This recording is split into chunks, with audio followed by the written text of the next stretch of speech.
আসসালামু আলাইকুম, স্বাগতম আমাদের চ্যানেলে। বঙ্গোপসাগরে সৃষ্ট গভীর নিম্নচাপটি শক্তিশালী ঘূর্ণিঝড়ে রূপ নেওয়ার আশঙ্কা দেখা দিচ্ছে। মে মাসের শুরুতেই দেশের বিভিন্ন প্রান্তে তীব্র কালবৈশাখী ঝড়, বজ্রবৃষ্টি এবং শিলাবৃষ্টির তাণ্ডব শুরু হয়েছে। আজকের ভিডিওতে আমরা আবহাওয়া অধিদপ্তরের সর্বশেষ বুলেটিন এবং দীর্ঘমেয়াদী পূর্বাভাস নিয়ে বিস্তারিত আলোচনা করেছি।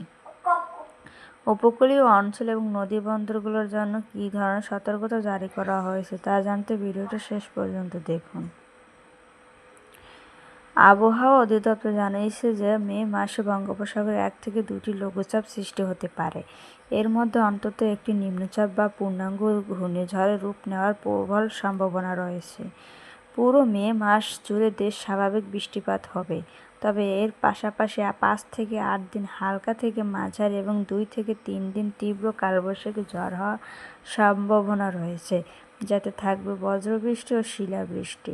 ইতিমধ্যেই ঢাকা, ময়মনসিংহ, বরিশাল, চট্টগ্রাম এবং সিলেট সহ মোট 8টি অঞ্চলের উপর দিয়ে স্থায়ীভাবে দমকা হাওয়া বয়ে যাওয়ার পূর্বাভাস দেওয়া হয়েছে। এই কারণে নদীবন্দরগুলোকে 1 নম্বর সতর্ক সংকেত দেখিয়ে যেতে বলা হয়েছে। ঝড়ের সময় পশ্চিম বা উত্তর-পশ্চিম দিক থেকে বাতাসের গতিবেগ ঘন্টায় 45 থেকে 60 কিলোমিটার পর্যন্ত হতে পারে।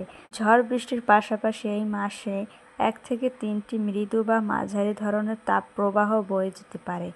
এর মধ্যে একটি তীব্র আকার ধারণ করতে পারে, যার ফলে গরমের তীব্রতাও বাড়তে পারে। বঙ্গোপসাগরে তৈরি হচ্ছে ঘূর্ণিঝড়।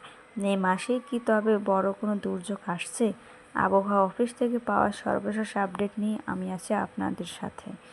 আবহাওয়া অধিদপ্তর জানিয়েছে যে এই মাসে 2 থেকে 3 দিন তীব্র কালবৈশাখী হতে পারে এবং দেশের 8টি অঞ্চলে 1 নম্বর সতর্ক সংকেত জারি করা হয়েছে।